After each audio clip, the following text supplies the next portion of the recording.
দেখো বন্ধুরা, কড়াইতে তেল দিয়ে দিলাম।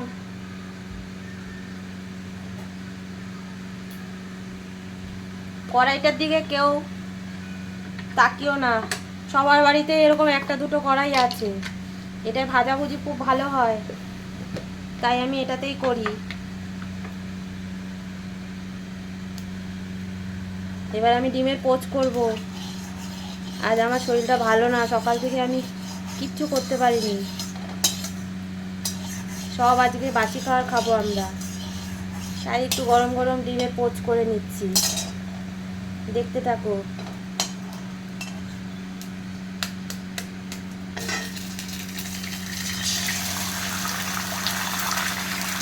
দিয়ে দিলাম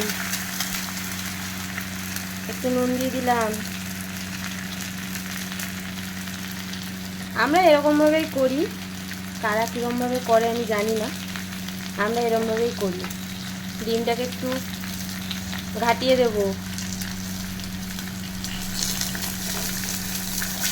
ডিমের পোচ হবে কিনা আমি বলতে পারছি না, আজকাল ডিম কড়াইতে দিলে পরে পুরো ঘন্ট হয়ে যায়। দেখো না এটা কি হচ্ছে, দেখো ডিমের ঝুড়ি হয়ে যাবে, যা দেখতে পাচ্ছি। পোচ হবে না, কি কাণ্ড হচ্ছে দেখো খালি। কার কার এরকম সমস্যা হয় একটু জানিও তো। আমার তো ডিম দেখি দিলেই এরকম হয়ে যাচ্ছে, ডিমের পোচ আর হচ্ছে না। দেখো কি অবস্থা,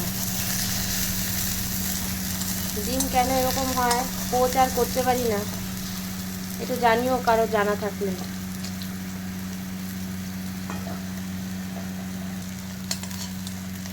কি হচ্ছে এটা, ডিমের পোচ না ডিমের ঘন্ট? এই দেখো কি অবস্থা আমার ডিমের পোচে।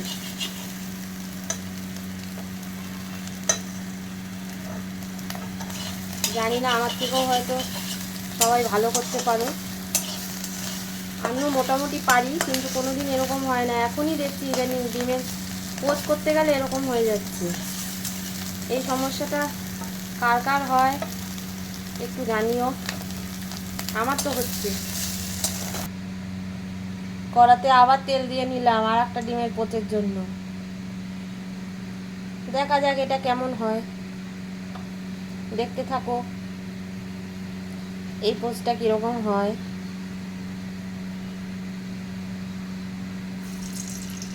এখানে আবার নতুন একটা স্টিক্স ফলো করা হলো, একটু নুন দিয়ে দেওয়া হলো তেলের ভেতরে। দেখা যাক কীরকম হয়, দেখতে থাকো। তেল থেকে ধোয়া ভালো করে বের করে নেওয়া হচ্ছে।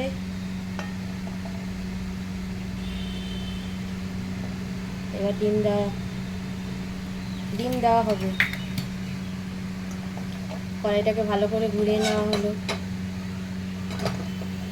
কড়া থেকে বেশ ভালো ধোয়া বেরোচ্ছে, তেল ভালো তেতে গেছে। এবার ডিমটা দেওয়া হবে। দেখো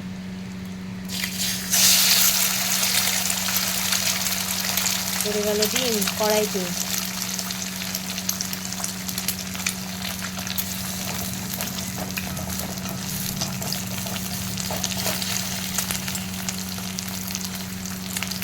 আবার সেই আগের মতন ডিমের কুসুমটা ঘুটে দেওয়া হলো।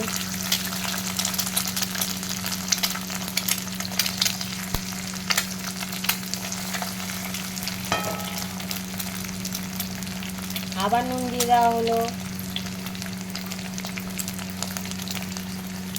একটু হলুদ। কারা কারা ডিমের পোচে হলুদ খাও কমেন্টে জানিও। আমরা কিন্তু ডিম পোচে একটু হলুদ দিই, নইলে ডিমের যে একটা আস্তে গন্ধ আছে সেই গন্ধটা বড্ড লাগে। তো সবাই সমান না, আমরা খেতে পারি না, তাই আমরা দিই।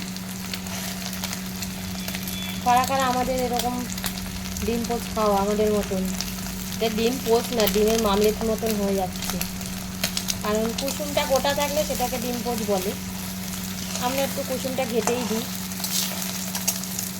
ঘেটে না দিলে পরে ভেতরটা কাঁচা থেকে যায়। তো আমাদের বাঙালিদের এটাই হচ্ছে ডিম পোচ।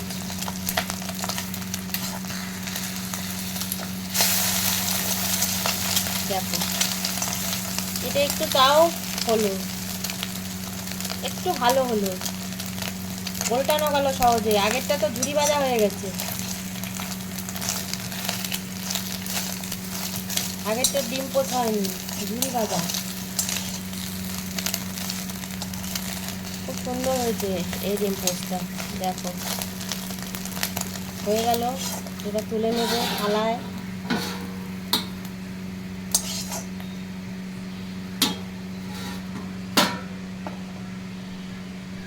এবার আর একটা ডিম পোচের প্রস্তুতি চলছে। কড়াইতে আবার তেল দিয়ে দেওয়া হলো, তেল গরম হচ্ছে,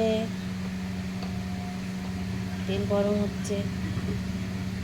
তেল গরম না হওয়ার জন্য না ফ্রিজ থেকে বের করে এনে ডিম দেওয়ার জন্য, কোনটা আমি ঠিক বলতে পারবো না। আবার সেই আগের মতন নুন দিয়ে দেওয়া হলো তেলে।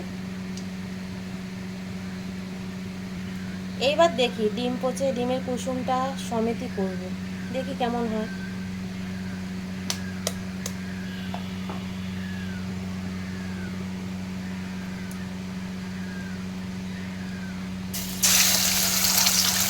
দেখা যাক কুসুমটা সমেত রাখতে পারি কিনা।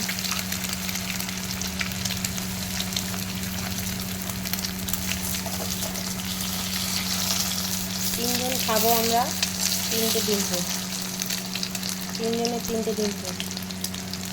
আবার একটু নুন দিয়ে দেওয়া হচ্ছে,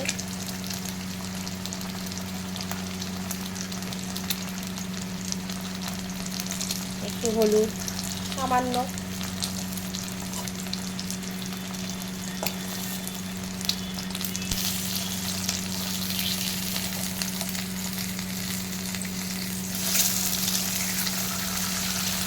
যা কুসুম সমেত উল্টানো গেছে। এবারে ডিমে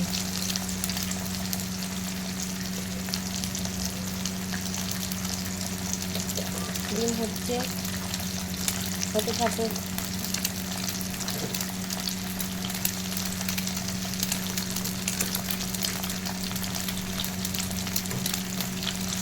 ডিম পোচ হচ্ছে,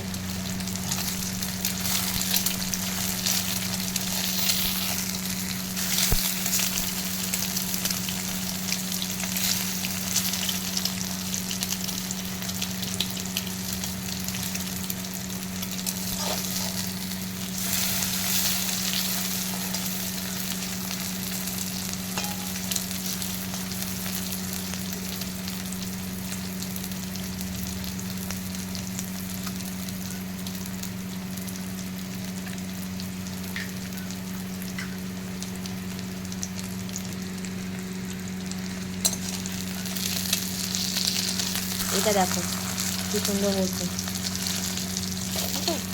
ভেতরটা একেবারে তুলতুল করছে। এবার আমি এটাও তুলে নেব। গ্যাসটা বন্ধ করে দিই প্রথমে। এই উঠে গেল ডিম পোচ। এই দেখো কিরম লাগছে। এটা এখন করলাম, এটা তার আগে, এটা সবার প্রথমে। ডিম ঘন্ট হয়ে গেছে দেখো। আর আমাকে দেখো, দাঁড়াও, আমাকে দেখো ডিম ভাজার পরে আমার কি অবস্থা। এই দেখো ঘাম, এই দেখো গোপ ঘামিয়ে গেছে, এই দেখো, এই দেখো চারিদিক দিয়ে কীরকম ঘাম পড়ছে আমার। কে কে আমার মতন এরকম ঘেমে যাও রান্নাঘরে আসলে? আমি তো প্রচুর ঘামি, প্রচুর। আমার অবস্থা দেখো, এই দেখো গলা থেকে এরকমই ঘামি আমি। চলো এখন রাখি, খেয়ে নেব এবার। কি গরম বাবা।